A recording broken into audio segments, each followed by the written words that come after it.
एक बार की बात है, एक जादुई जंगल में लिली नाम की एक नन्ही परी रहती थी। उसके सुंदर गुलाबी पंख और एक दयालु हृदय था, जिसे जंगल में हर कोई प्यार करता था। उसे जंगल के चारों ओर उड़ना और सभी खूबसूरत फूलों और पेड़ों का पता लगाना अच्छा लगता था। एक दिन चारों ओर उड़ते समय लिली ने एक छोटा चूहा देखा, जो खो गया था और अपने घर वापस जाने का रास्ता तलाश रहा था। वह जल्दी से चूहे के पास उड़ी और उससे पूछा कि क्या बात है। चूहे ने समझाया कि वह घर का रास्ता खो चुका है और उसे नहीं पता कि वापस कैसे जाना है। लिली को चूहे पर तरस आया और वह उसकी मदद करना चाहती थी।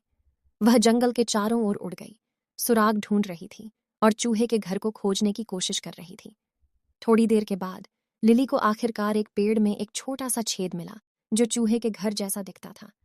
वह चूहे को वहां ले आई और उसकी खुशी के लिए चूहा उसे घर पाकर बहुत खुश हुआ। चूहा लिली का इतना आभारी था कि वह बदले में उसे कुछ देना चाहता था।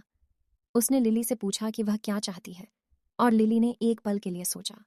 उसने फैसला किया कि वह एक सुंदर फूल चाहती है, जिसे उसने पहले जंगल में देखा था, लेकिन वह नहीं पहुंच सकी क्योंकि वह बहुत ऊंचा था। चूहा जल्दी से पेड़ पर चढ़ गया और लिली के लिए फूल तोड़ लिया। लिली इतनी खुश थी कि उसने चूहे को कसकर गले लगा लिया और उसकी मदद के लिए धन्यवाद दिया। उस दिन से चूहा और लिली सबसे अच्छे दोस्त बन गए। अगले दिन जब लिली जंगल में उड़ रही थी, उसने फिर से चूहे को देखा और चूहे ने उत्साह से उसे पुकारा। चूहे के पास अपनी सहेली लिली के लिए एक सरप्राइज था। चूहे ने जंगल में अपने अन्य सभी दोस्तों से लिली के लिए उसकी दयालुता के लिए धन्यवाद के रूप में एक सुंदर फूलों का मुकुट बनाने में मदद करने के लिए कहा था।